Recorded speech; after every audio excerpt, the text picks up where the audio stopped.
बोलो लाडली लाल की। We'll continue with Bhakti Shatak, Doha number 60 tonight. Jai Radhe Krishna Radhe Radhe Radhe Krishna Radhe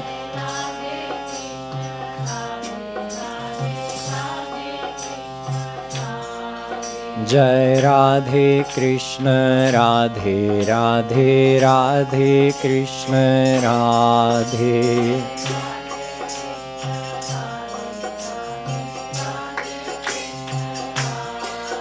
Jai Radhe Krishna Radhe Radhe Radhe Krishna Radhe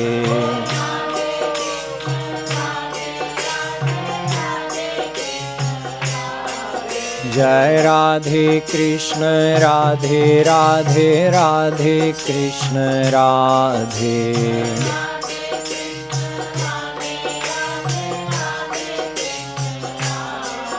Jai Radhe Krishna Radhe Radhe Radhe Krishna Radhe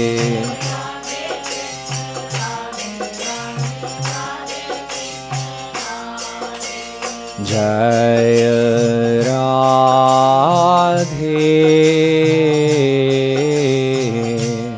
Jai Radhe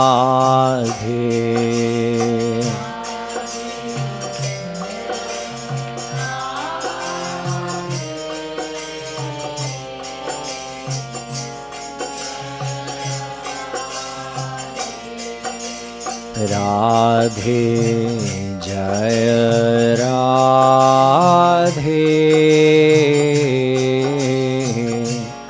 Jai Radhe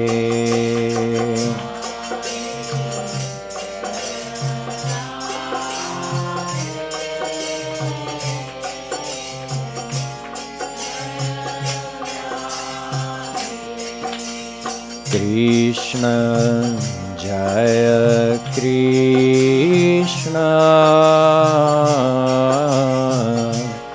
Jaya Krishna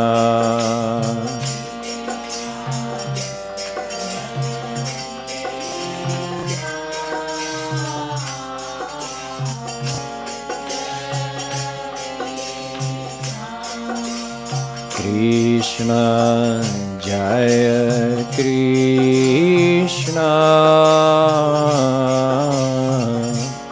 Jaya Krishna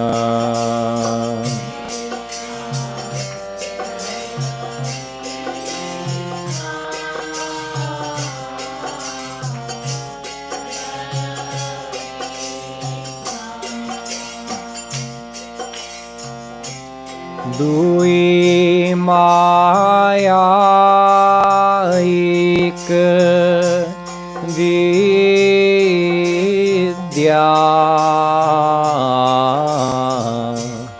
अपर अविद्या तात राधे राधे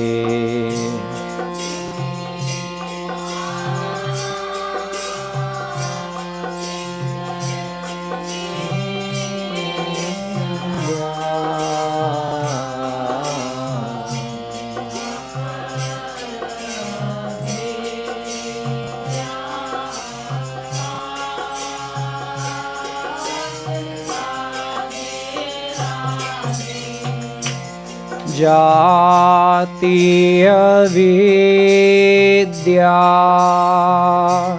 ज्ञान ते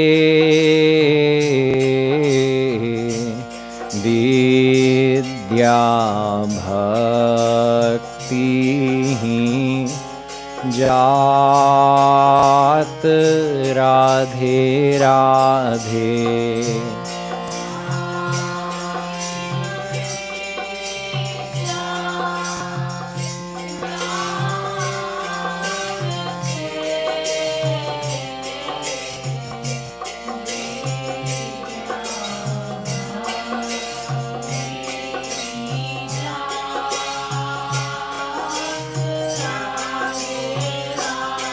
जय राधे कृष्ण राधे राधे राधे कृष्ण राधे।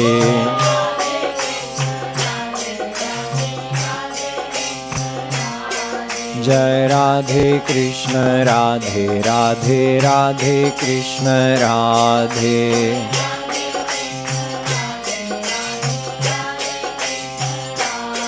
जय राधे कृष्ण राधे राधे राधे कृष्ण राधे।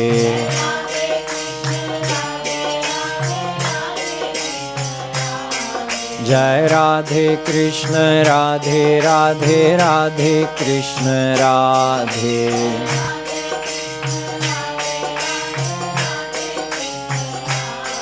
जय राधे कृष्ण राधे राधे राधे कृष्ण राधे।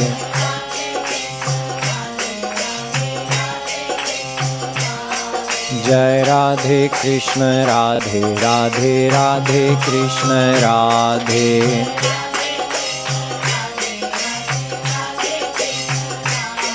जय राधे कृष्ण राधे राधे राधे कृष्ण राधे।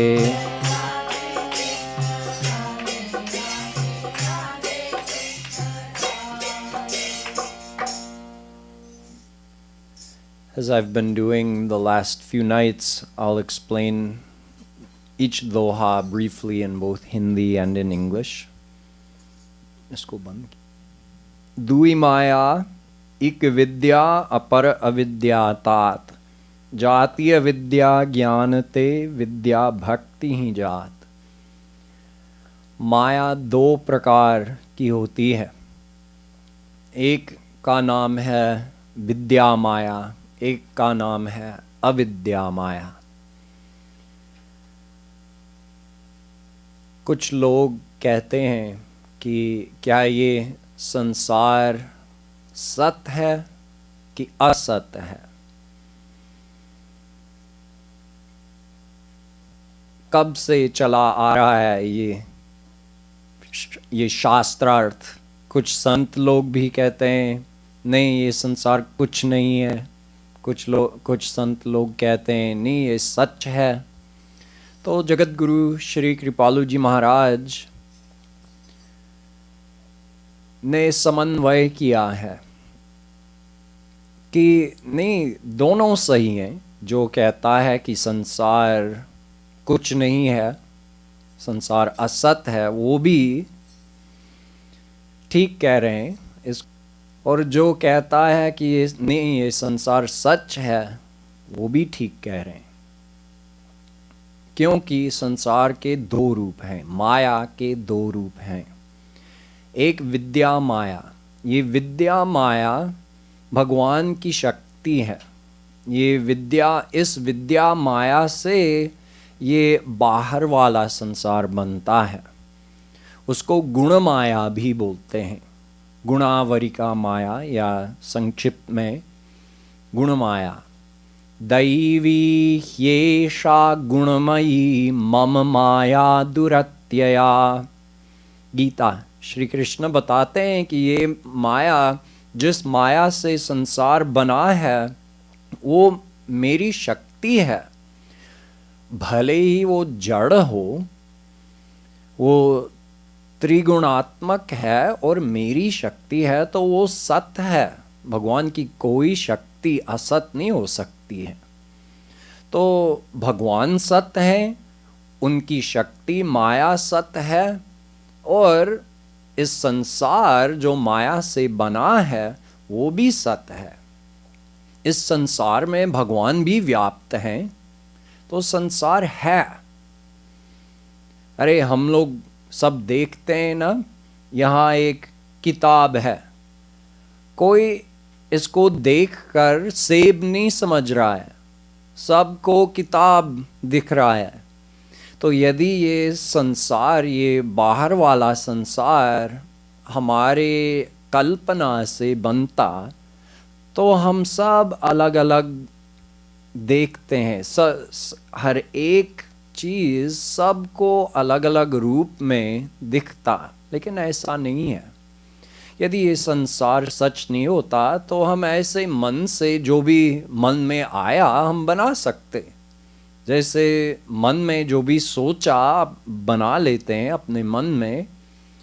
आप रसगुल्ले का ध्यान कर सकते हैं, मन में लाया। आप रूप ध्यान भी कर सकते हैं उस रसगुल्ले को खाने का, लेकिन उससे पेट नहीं भरेगा आपका। तो वो बस मनगढ़ंत है, आपने बनाया है अपने मन में, उसका वो है लेकिन बाहर वो नहीं है। तो यदि संसार हमारा कल्पना से ही बनता था, तब जो भी हम चाहते हम बस सोचते और आ जाता, हो जाता। लेकिन ऐसा नहीं है। हम सब जानते हैं, हम सब मानते हैं कि हम अपने मन से कुछ नहीं बदल सकते हैं इस संसार में। तो उसका मतलब है कि संसार सच है, ये हारमोनियम है, ये माइक्रोफोन है, ये शरीर है। तो ये सब विद्या माया से बना है। भगवान सृष्टि करते हैं, इस संसार को प्रकट करते हैं। ये बाहर वाला संसार वो सच है, तो वो विद्या माया से बनता है। और जो अंदर वाला माया है, माने अंदर वाला संसार, संसार का दूसरा रूप, हमारे अंदर भी एक संसार है। वो संसार क्या है? वो हमारी कामनाएं हैं, हमारा राग और द्वेष है, हमारी आसक्ति है। वो सब हम ही लोग बनाते हैं ना। तो हम उसको बनाते हैं, इसलिए हम उसको नाश भी कर सकते हैं। आप किसी से प्यार करते हैं, लेकिन यदि आपका चिंतन बदल जाता है और अनुकूल चिंतन करने के बजाय आप प्रतिकूल चिंतन करते उस आदमी के प्रति, फिर क्या होगा? प्यार नष्ट हो जाएगा। पहले प्यार क्यों था? क्योंकि आप अनुकूल चिंतन करते थे, तो आपने प्यार बनाया, फिर अपने आप महसूस किया उस प्यार का, फिर अपने आप प्यार को नष्ट कर दिया, सब अपने चिंतन से। तो ये अंदर वाला संसार हम ही लोग बनाते हैं और नष्ट भी कर देते हैं। तो उसको हम बोलते हैं ये सच नहीं है। तो दोनों बात सही है। संसार सच है, सत्य है, और संसार असत्य है। ये अंदर वाला संसार असत्य है क्योंकि सदा नहीं रहता। बाहर वाला भी अनादिकाल तक नहीं रहेगा, लेकिन जिस शक्ति से वो बनी है, जिस तत्व से वो बना है, वो अनादिकाल तक रहेगा। माया वो रहेगा। और अंदर वाला, इसको अविद्या माया बोलते हैं, और उसका दूसरा नाम है स्वरूपावरिका माया या जीव माया। जीव माया के दो रूप हैं। एक स्वरूपावरिका माया, हम भूल जाते हैं कि हम आत्मा हैं, मैं शरीर नहीं हूँ। नहीं, हम वो भूल जाते हैं। हम अपने आप को शरीर मानने लगते हैं। क्यों? स्वरूपावरिका माया के कारण। वो अविद्या माया का एक रूप है। फिर उसके बाद विक्षेपात्मिका माया अपना काम कर लेती है, हमको इस संसार में आसक्त करवा देती है, क्योंकि हम भूल गए कि हम आत्मा हैं, हम शरीर नहीं हैं। हम ये मानने लगे कि मैं शरीर हूँ, इसलिए शरीर के जितने संबंधी लोग और चीज़ें जो हैं उनमें आसक्ति होने लगा, क्योंकि हम चिंतन करते हैं कि इससे आनंद मिलेगा, ये मेरा है, ये मेरा है। तो जितना चिंतन हम करते हैं उतनी आसक्ति बनती जाती है। तो ये हम ही लोग बनाते हैं। लेकिन वो सब होता है अविद्या माया के द्वारा। तो इसमें लिखा है कि दुई माया, दो माया होती हैं, एक विद्या माया, एक अविद्या माया। तो जाति अविद्या ज्ञानते, हम अविद्या माया को जीत सकते हैं ज्ञान से। आप जान गए कि मैं आत्मा हूं, वो तो ज्ञान से आप जान गए ना, तो अविद्या गया, अविद्या गई, अब इग्नोरेंस नहीं रहा। इसका मतलब ये भी है कि जाति अविद्या ज्ञानते माने ज्ञान मार्ग ते, जो ज्ञान मार्ग फॉलो करता है, ज्ञानी लोग, ज्ञान मार्ग के 8 पद हैं, 8 अंग हैं, तो वो सब करते हैं।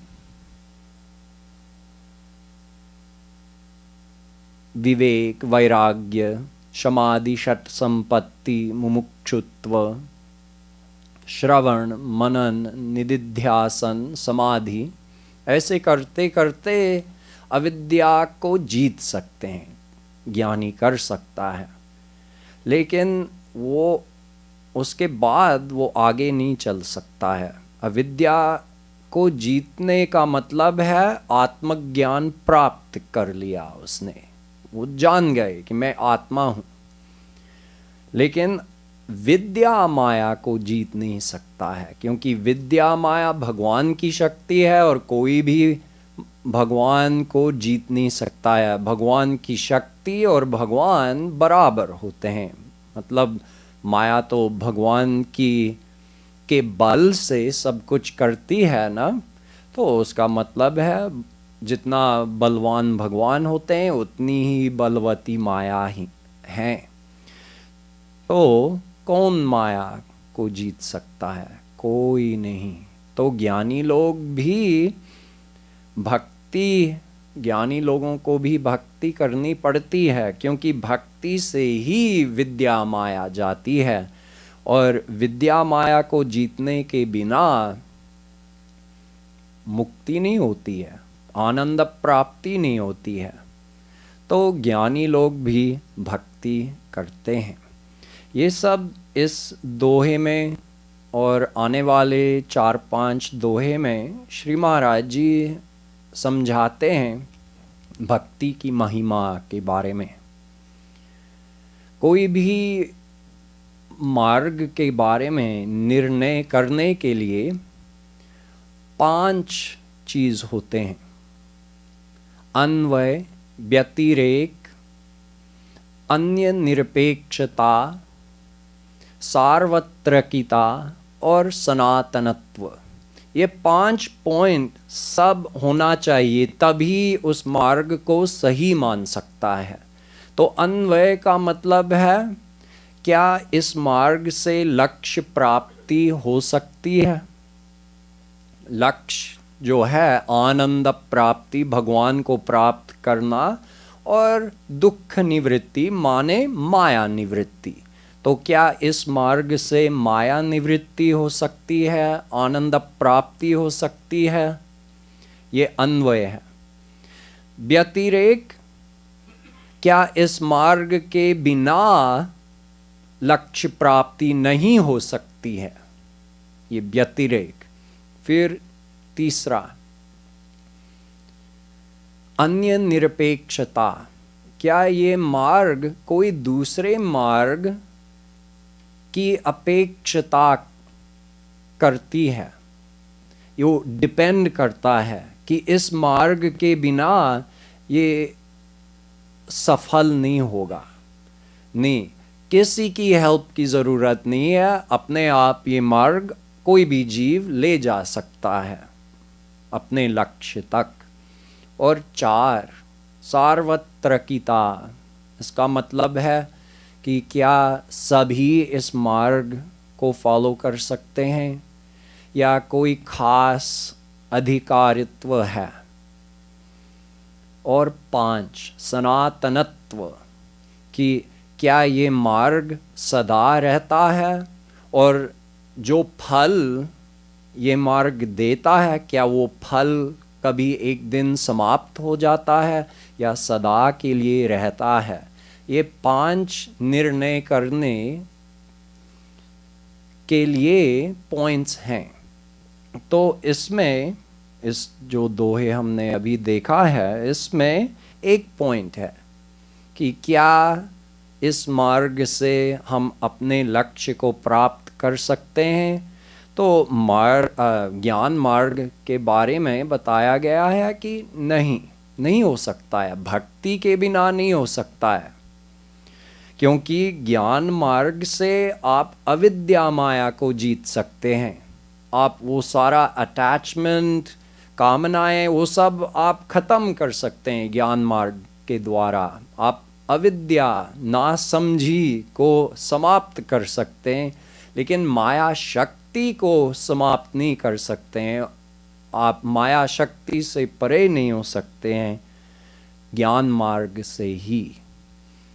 तो ज्ञान मार्ग ने वो फेल हो गया, वो पहले पॉइंट में ही उससे लक्ष्य प्राप्ति नहीं हो सकती है। तो फिर दूसरे पॉइंट से क्या पूछने की का सवाल नहीं है कि क्या उस मार्ग के बिना लक्ष्य प्राप्ति नहीं होगा। जब लक्ष्य प्राप्ति होगा ही नहीं उससे, तो फिर सेकंड पॉइंट भी गया। थर्ड पॉइंट भी इसमें लिखा है कि उस ज्ञान मार्ग को भक्ति की अपेक्षा करनी पड़ती है। तो थर्ड पॉइंट में भी फेल हो गया है। ये सब बताया गया है इस दोहे में। So now I'll explain briefly in English that in this doha, Shri Maharaj Ji tells there are 2 kinds of maya. There is one called avidya maya and one called vidya maya. So vidya maya is the outer world. That's God's power, maya, through which God manifests the whole universe. And the other one, avidya maya, it produces through avidya maya, our inner world is formed, our inner world of thoughts, desires, attachments. So what is the point of understanding that there are these 2 worlds that exist? Well, one world we create, the inner world we create with our own thoughts, and the outer world God creates when He manifests the universe, when He activates Maya. Therefore, we can defeat the inner world. We can defeat one type of Maya, avidya Maya. Since we created it, we could also terminate it. But no one can defeat vidya Maya, because that is God's personal power. Not personal power, but it is His power. So unless someone were as strong as God, no one could defeat Maya on their own. So I also explained in Hindi that to determine the correctness of any path, our darshan shastras tell that there are 5 criteria that have to be examined, and if a path is correct, it has to satisfy all 5 of those criteria. So the first one is that it's the most obvious one. By following this path, can you attain your goal? So for us, our goal is to attain bliss by attaining God, and to attain freedom from sorrow by getting liberated from Maya. 2 main goals. Here in this doha, it is told that Gyan on its own cannot take a person to their goal. Neither can you get divine bliss, nor can you get freedom from Maya simply by following the path of Gyan, because the path of Gyan can only take you to a certain point where you transcend this avidya Maya. You transcend your own ignorance. That ignorance being that we forget we're the soul and we start believing we're the body. So we transcend that and we reach the point where we know we are the soul. And in that state, a person's desires and attachments are also eliminated, but they still have a material mind and they haven't crossed over vidya Maya. So nobody can beat Vidya Maya on their own. But Sri Maharaj Ji says if someone does bhakti, they surrender to Shri Krishna through bhakti with his grace, then they can also defeat Vidya Maya. So we see that Gyan Marg does not satisfy the first criterion. The second criterion we don't even have to bring up then, because the second criterion is without that path, if it's the true path, then you should not be able to reach your goal without that path. So since Gyan Marg doesn't even take us to our goal, there's no question of it fulfilling that second criterion. And the third criterion is that the true path should be independent. Bhakti swatantra sakala sukha khani. Ramayana says that bhakti is independent, but Gyan and Marg, Gyan and Yoga and Karma and Tapasya, all these other paths, they actually are fully dependent on bhakti. They cannot take a person to their divine goal without bringing in bhakti into the picture, without including the practice of bhakti. So that's what's described here in this first doha. In the second doha that we're looking at tonight, number 61, the fourth criterion that I mentioned, I can't remember what order I said them in, the one, Sanatanatva. Sanatanatva means that that path should always remain, and the fruit, the outcome that you get by following that path, that should always remain as well.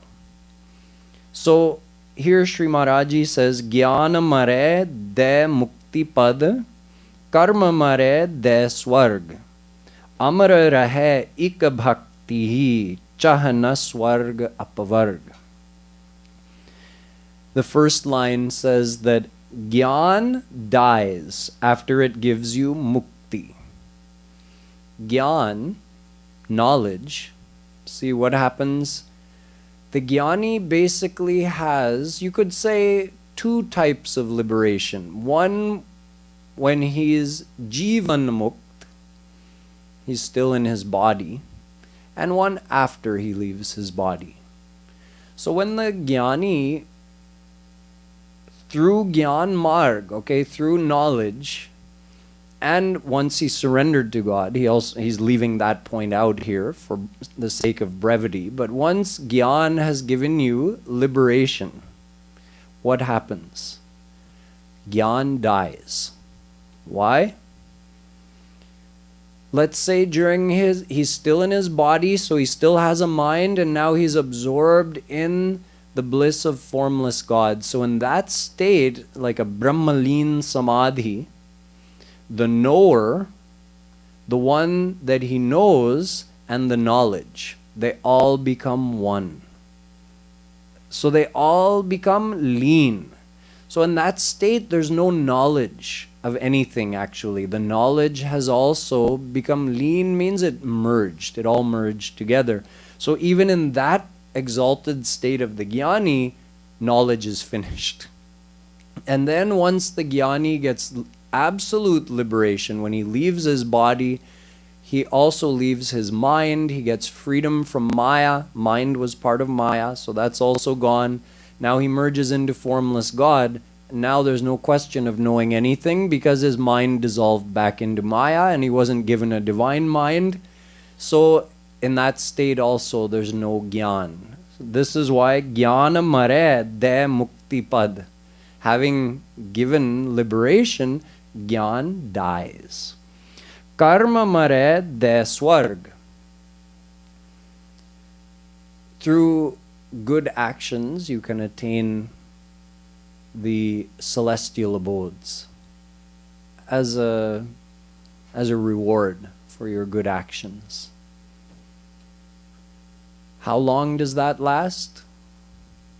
Depends how many good actions you did. You did more good actions, stay for longer. Did fewer good actions, stay for less time. but it's a limited period of time, because you go there, you enjoy. But chirne punye martyalokam vishanti. Gita says, as you're enjoying in Swarg, te tam bhuktva swargalokam vishalam chirne punye martyalokam vishanti. As you enjoy, your karma is getting used up, and eventually you use up all the karma that was, taken, or that part of your accounting. Bhagwan said, okay, looking at these good actions will give you entrance to Swarg. So those good actions have been used up now. They're finished. Or you could say they died. Karma mare de Swarg. So there's nothing left of that karma. Once you enjoy the outcome of it, it's done forever, and then you leave Swarg and you come back here. But amara rahe ik bhakti hi. Bhakti never finishes. See, we do bhakti. Bhaj sevayam. That's the root of the word bhakti, which means that bhakti and service are connected. When you love someone, you want to serve them. So the path of bhakti that we follow also includes seva.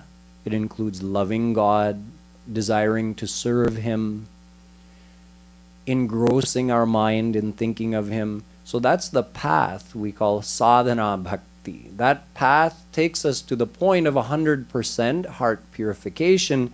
Then with the grace of God and Guru, we get divine bhakti. Divine bhakti is actually a power of God. So then we get divine mind, divine senses, divine body, and after leaving this world, we enter the divine world. And what do we do there? More bhakti. We continue loving God, but with an unlimited power. We continue serving God, but with unlimited divine love in our possession, we can actually serve Him. So in the divine world, all the saints and God are also doing bhakti. Shri Krishna says, Ye yatha mam prapadyante tas tathaiva bhajamyaham. मैं भी भक्ति करता हूँ. जो जिस तरह से मेरी शरणागत हो जाता है, मैं उसका भजन करता हूँ, उसकी भक्ति, उसकी सेवा करता हूँ. So Bhagwan also worships those souls who have fully surrendered to Him. So bhakti lasts forever. You do bhakti now, and once you attain the divine world, you keep doing bhakti, and God does your bhakti, except then it's divine bhakti. Right now we're doing devotional bhakti. But bhakti never dies, and what bhakti gives goes on forever. The bliss you receive through bhakti, that not only lives forever, but goes on increasing forever. Pratikshana vardhamanam. Narad Ji says in his Narad Bhakti Sutra that it goes on increasing every second. I'll explain briefly in Hindi the meaning of this. तो उन 5 points में मार्ग निर्णय करने के लिए एक था सनातनत्व. तो इस दोहे में श्री कृपालु जी महाराज बताते हैं कि केवल भक्ति में अमरत्व है. दोनों ज्ञान और कर्म मर जाते हैं. ज्ञान कैसे मर जाता है?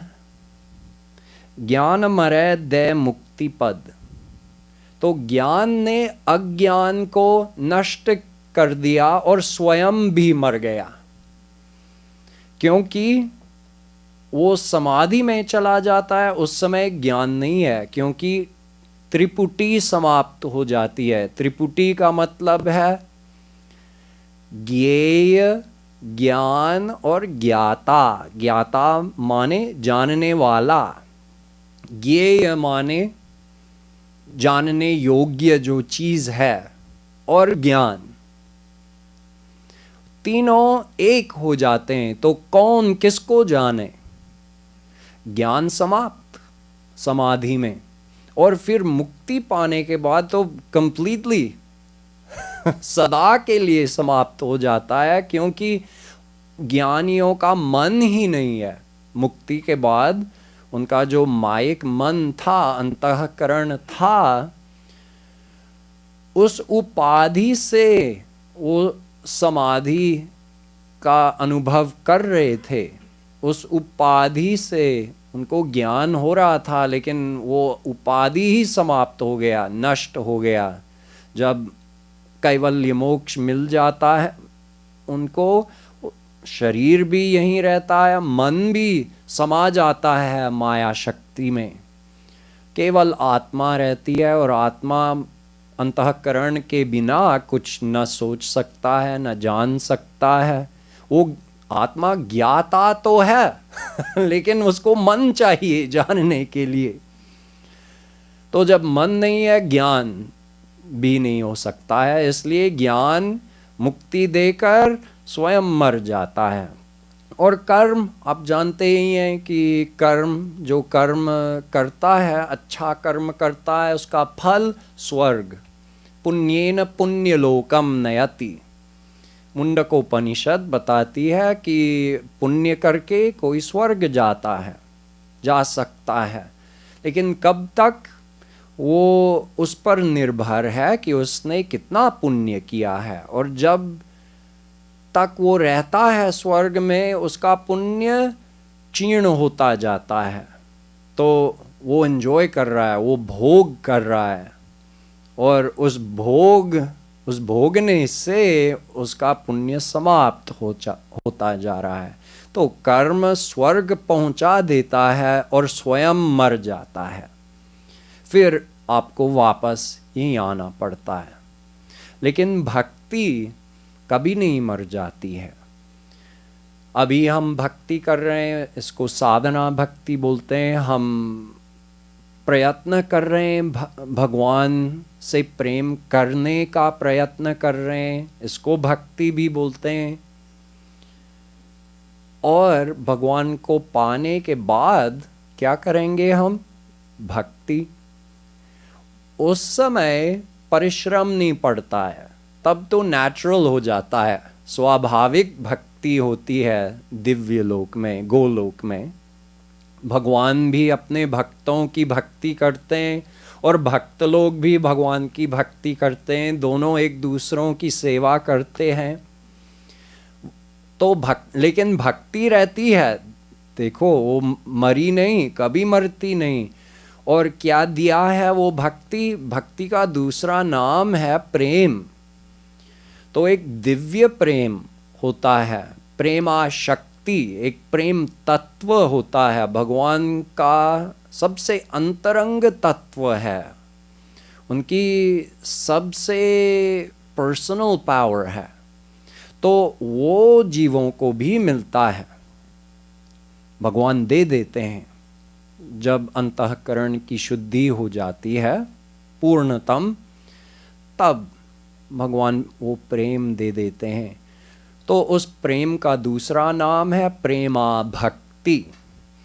मेरा मतलब यही है कि भक्ति दिव्य चीज़ है, कभी नहीं मरेगी, और पाने के बाद रहेगी ही, और प्रतिक्षण वर्धमान भी है, वो बढ़ती जाती है हर क्षण। तो इसलिए भक्ति ही इस पॉइंट को पूरा कर देती है कि सनातनत्व होना चाहिए सही मार्ग में। तो हम आगे गाएंगे। जय राधे कृष्ण राधे राधे राधे कृष्ण राधे।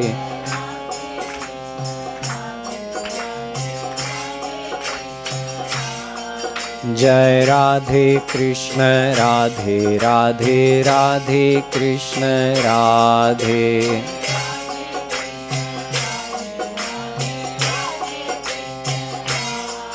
जय राधे कृष्ण राधे राधे राधे कृष्ण राधे।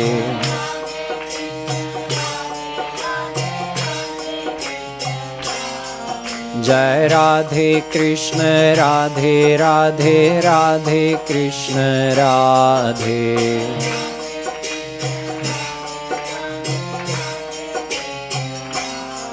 जय राधे कृष्ण राधे राधे राधे कृष्ण राधे।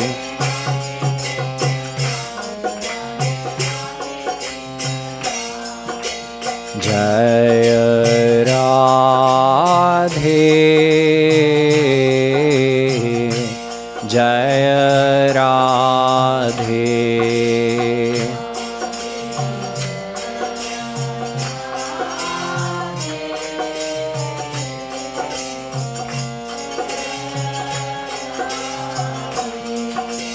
कृष्ण जय कृष्ण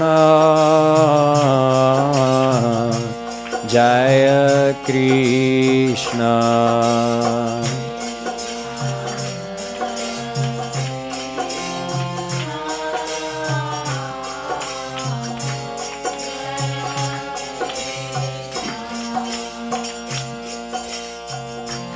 ज्ञान मरद मुक्ति पद कर्म मरद स्वर्ग राधे राधे।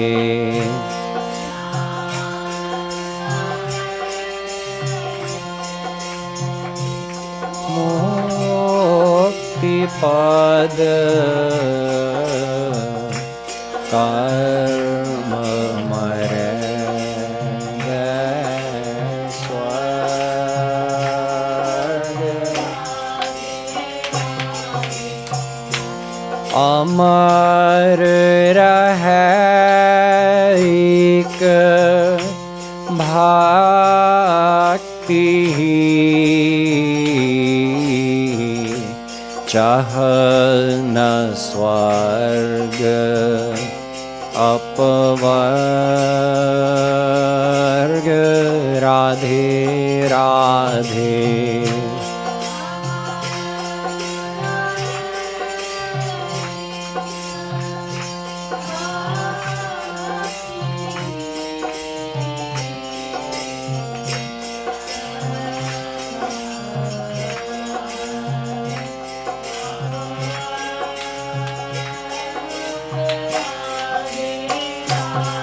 जय राधे कृष्ण राधे राधे राधे कृष्ण राधे।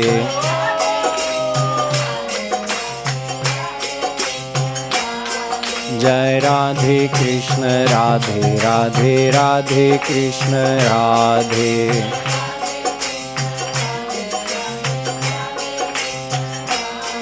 जय राधे कृष्ण राधे राधे राधे कृष्ण राधे।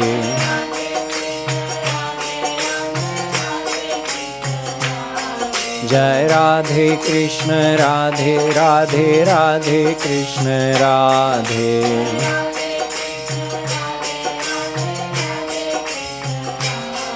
जय राधे कृष्ण राधे राधे राधे कृष्ण राधे।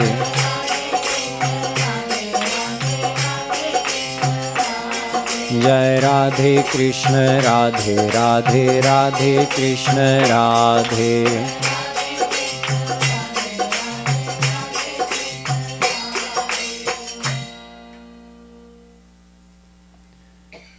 एक और लाइन रह गया था, चाह न स्वर्ग अपवर्ग। तो भागवत में लिखा है कि न नाक पृष्ठम न च सार्वभौमम न पारमेष्ठ्यं न महेन्द्रधिष्ण्यं न योग सिद्धिरपुनर्भवं वा वाञ्छन्ति यत् पादरजः प्रपन्ना। कि जिसको भक्ति का रस मिला है उसको कुछ नहीं चाहिए, न स्वर्ग न अपवर्ग। तो इसमें कहा है कि न नाक पृष्ठम, उस आदमी को, उस व्यक्ति को ब्रह्मा का पद दे दीजिए, उसको स्वीकार नहीं होगा। कहेंगे कि मुझे नहीं चाहिए ब्रह्मा का पद, मुझे सत्यलोक नहीं चाहिए। सत्यलोक जो स्वर्ग का सबसे ऊंचा वाला लोक है, जहाँ सबसे ज़्यादा संसारी सुख मिलता है, यहाँ से millions and millions, billions of times greater. फिर भी उसको नहीं चाहिए, उसको स्वीकार नहीं होगा। उसको इंद्र का लोक दे दीजिए, नहीं, उनको स्वीकार नहीं होगा। सार्वभौमम, उसको पूरे पृथ्वी का राजा बना दो, उसको नहीं चाहिए, मुझे मत दो। मेरे पास श्री कृष्ण भक्ति है, उसको योग की सिद्धियां दे दो, नहीं चाहिए। उसको अपवर्ग माने मुक्ति मोक्ष, वो भी नहीं चाहिए, कुछ नहीं चाहिए, क्योंकि उसको मालूम है कि भक्ति सबसे ऊंची चीज़ है। तो जब उसने वो प्राप्त की है तो दूसरी चीज़ों से क्या मतलब। तो ये असली भक्ति है, माने निष्काम भक्ति। हम लोग वहाँ तक नहीं पहुँचे अभी तक, लेकिन हम पहुँच सकते हैं और हमको वो लक्ष्य रखना है। अभी बहुत सारी कामनाएं हैं हमारे हृदय में, वो धीरे धीरे जाएंगी, लेकिन फिर भी हमको कम से कम ये जानना है कि लक्ष्य निष्कामता है। और कम से कम जब हम प्रार्थना करते हैं, जब हम भक्ति करते हैं, तो कम से कम भगवान से संसार न मांगे। भले ही हमारा हृदय संसारी कामनाओं से भरा हो, लेकिन उनसे न मांगे, न इस संसार का, न स्वर्ग का, और न मुक्ति मांगे उनसे। वो भी स्वार्थ ही है, वो सेल्फिश है, निष्काम नहीं है, जो मुक्ति भी मांगता है। तो श्री कृपालु जी महाराज कहते हैं कि भक्ति अमर है, सुप्रीम है, और असली भक्ति, सबसे ऊंची भक्ति निष्काम भक्ति है। अगले दोहे में महाराज जी और स्पष्ट कर देते हैं ये पॉइंट कि ज्ञानी ज्ञान मार्ग से ही मुक्ति प्राप्त नहीं कर सकता है। क्यों? पंच तत्व अरु अहम का भेदन करी दे ज्ञान। तो हमने बताया कि अविद्या माया को समाप्त कर दे सकता है ज्ञानी अपने ज्ञान मार्ग से ही। तो वही चीज़ दूसरी तरह से बताई जा रही है इसमें कि पृथ्वी, जल, तेज, वायु और आकाश को पार कर सकता है।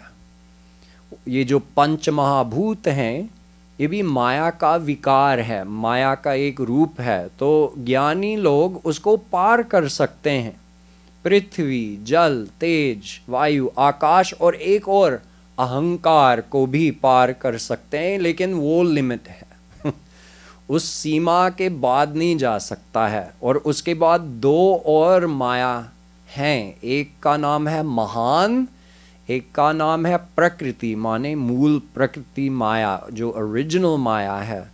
उसको पार, उसका भेदन ज्ञानी नहीं कर सकता है। उसके लिए पै बिनु भक्ति न करी सके भेदन प्रकृति महान। तो यहाँ भी भक्ति आ गई कि उस महान और प्रकृति के भेदन के लिए भक्ति चाहिए, माने भगवत शरणागति।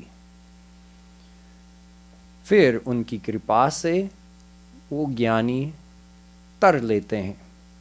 So in this next doha, it's explained, the same thing is explained in a different way using technical understanding. Just like we learned that the jnani can defeat avidya maya on his own, but he can't defeat vidya maya without the help of bhakti, because you need God's grace to defeat vidya maya. Similarly, it's told that the 5 prime elements of this world, which are a manifested form of the Mayic energy, the jnani can cross over those 5 elements: earth, water, fire, air, and space. He can actually cross over that.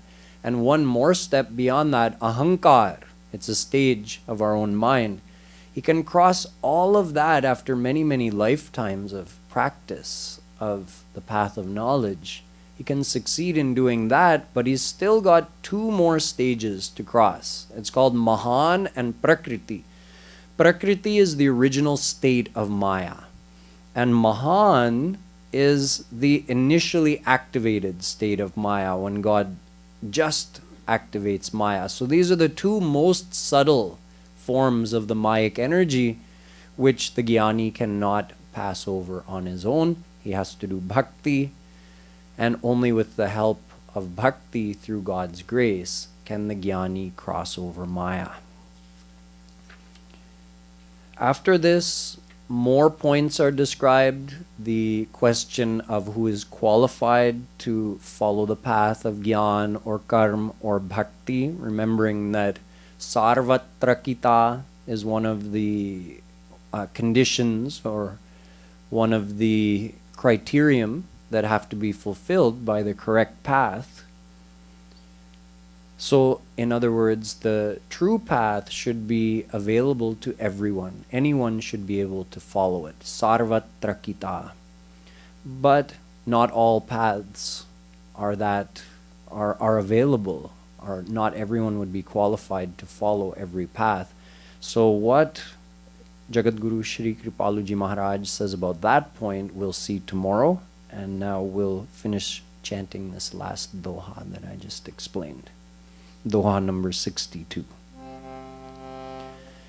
Jai Radhe Krishna Radhe Radhe Radhe Krishna Radhe.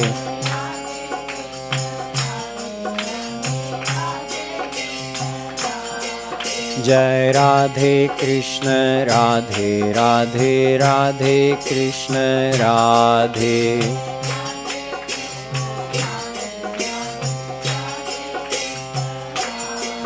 Jai Radhe Krishna Radhe Radhe Radhe Krishna Radhe.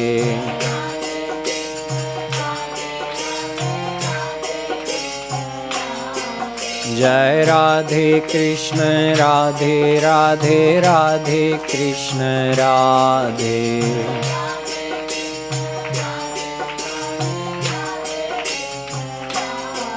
Jai Radhe Krishna Radhe Radhe Radhe Krishna Radhe.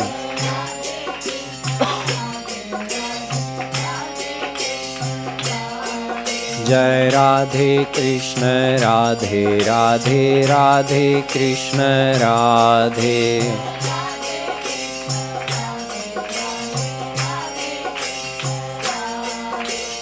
Jai Radhe,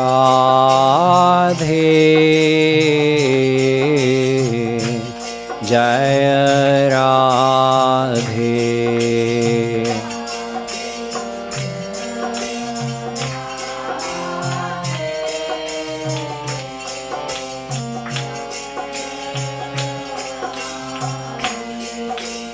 Radhe, Jai Radhe,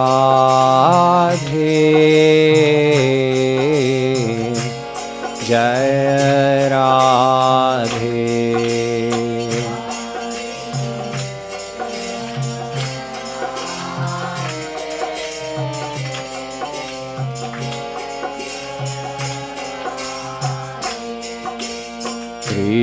Krishna जय कृष्ण जय कृष्ण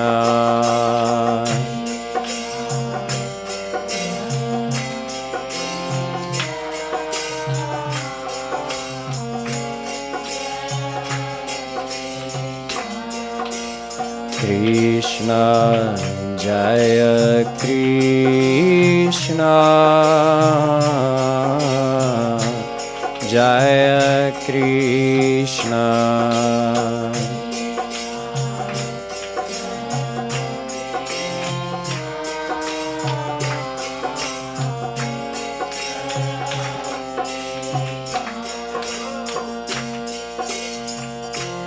पंच तत्व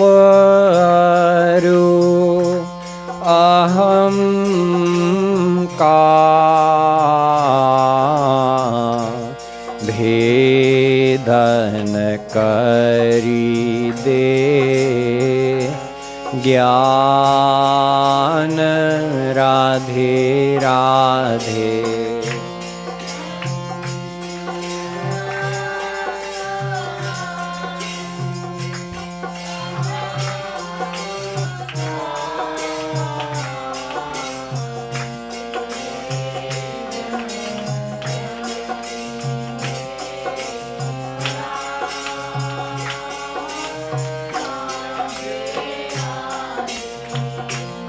पंच तत्व अहम का भेदन करी दे ज्ञान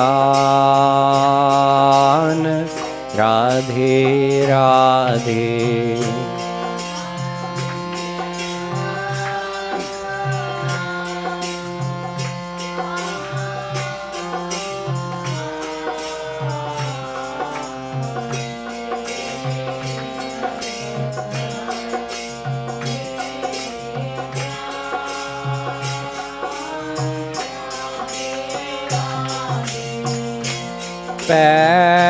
बिनु भक्ति न करी सके भेदन प्रकृति महान राधे राधे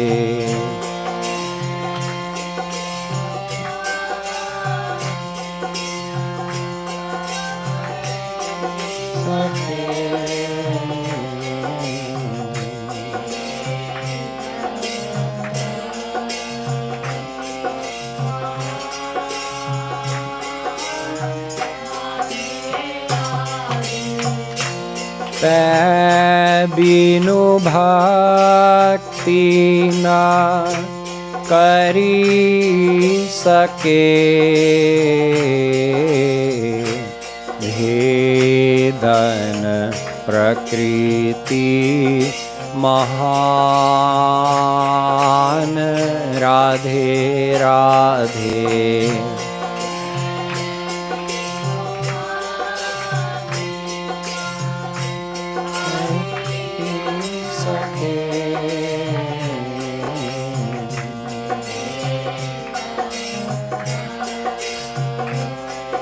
महान जय राधे कृष्ण राधे राधे राधे कृष्ण राधे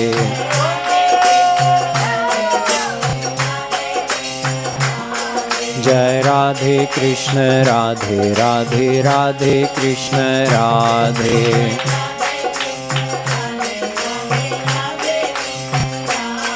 जय राधे कृष्ण राधे राधे राधे कृष्ण राधे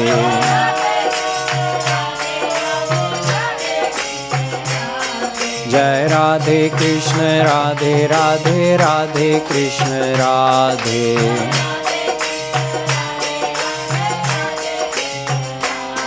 जय राधे कृष्ण राधे राधे राधे कृष्ण राधे।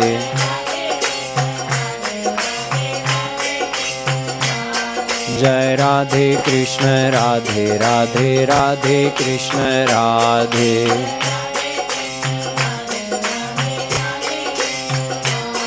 जय राधे कृष्ण राधे राधे राधे कृष्ण राधे। जय राधे कृष्ण राधे राधे राधे कृष्ण राधे।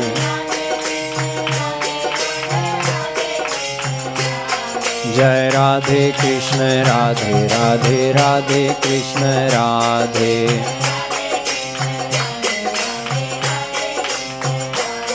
जय राधे कृष्ण राधे राधे राधे कृष्ण राधे। जय राधे कृष्ण राधे राधे राधे कृष्ण राधे।